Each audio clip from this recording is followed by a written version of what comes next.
up now to 10 minutes before 9 o'clock. We're lucky in this province to be surrounded by nature, but that doesn't mean we don't have big environmental issues, nor are we immune to climate change. An upcoming event this September on the West Coast hopes to tackle some of those challenges.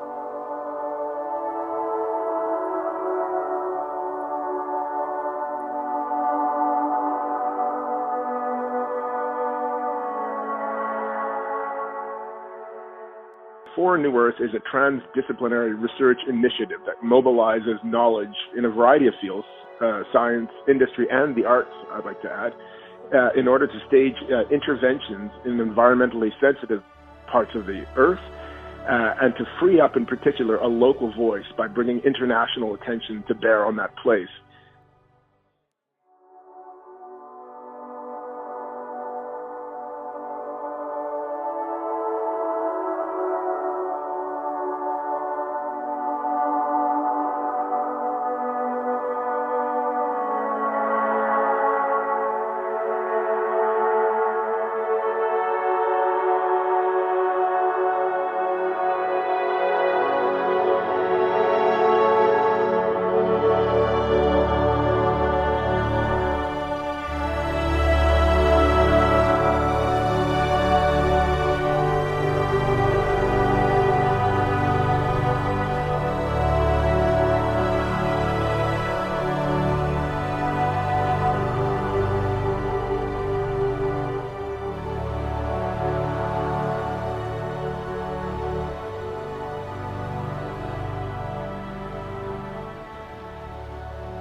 It seems pretty obvious that the people in the know think that we're going to collapse. The people who are the most informed on this think that there is no future in nature, or if there is, it will be after a total breakdown.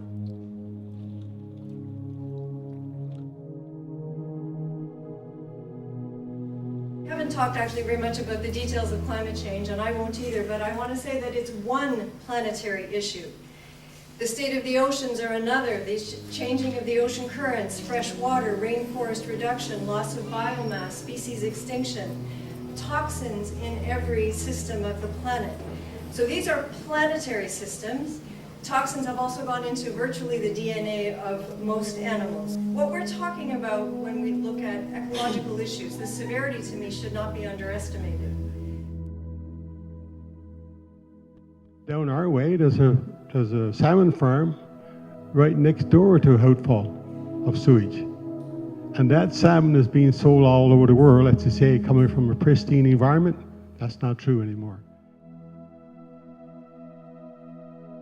This is about markets and commodities and all this stuff, but really and truly, and I'm going to speak from a Mi'kmaq cultural perspective here, that they weren't commodities. They were parts of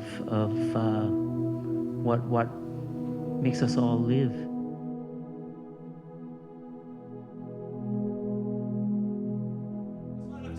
Tinker around the edges, right? Install some solar panels, and everybody drives a hybrid, and everything else is okay. You know, we can, buy, eat, shop. The great work, he says, is this intergenerational project, capital G, capital W, to reconceive of what it is to be human. Where are we in the cosmological scheme of things, and having a more adequate view of our place.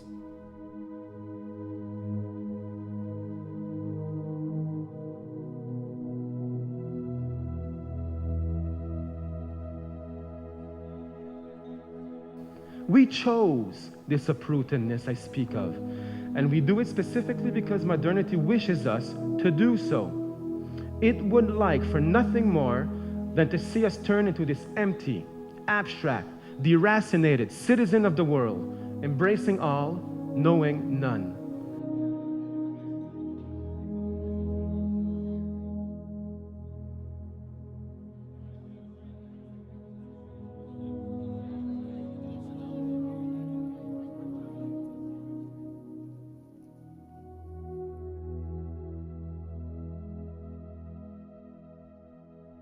Mind and nervous system includes our senses, both our senses as we know them conventionally as the five senses, but also a kind of inner knowing and a visceral way of responding to our environment and each other.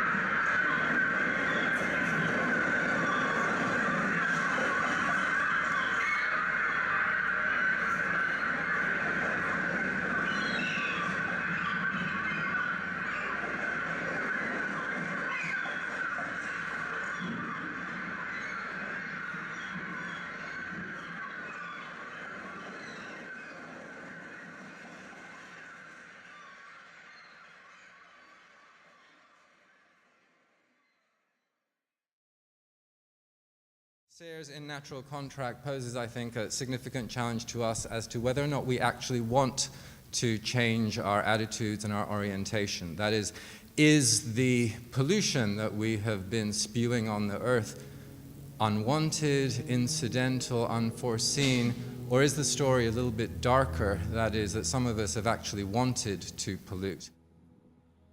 As certain animals piss on their territory so that it stays theirs, many men mark and dirty the things they own by shitting on them in order to keep them, or shit on other things to make them their own.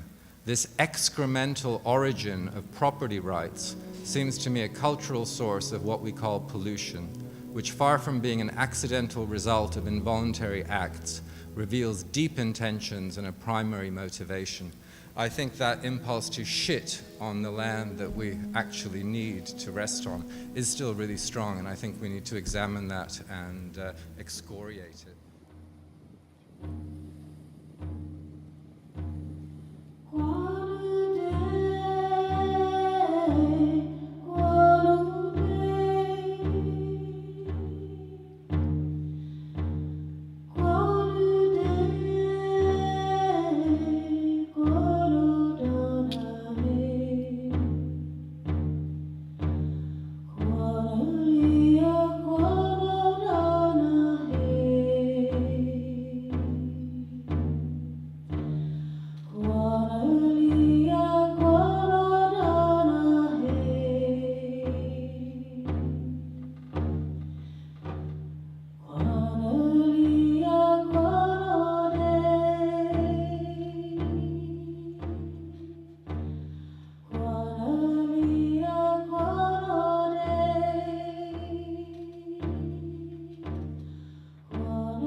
So I've done this a long time, and I would say I cried for 10 years straight about the state of the planet.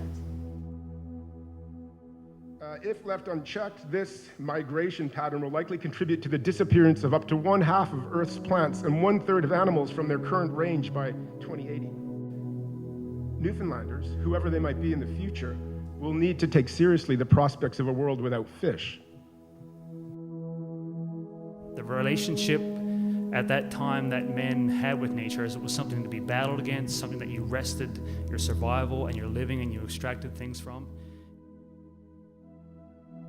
The normal extinction rates are about a few species per year, and now we are having some thousand species per year, and this is accelerating fast. The rise of the Anthropocene is the rise of a specific way of being human. I think that's what we need to interrogate. This is why we need to start with despair. We need to start with the lucid observation that things are wrong.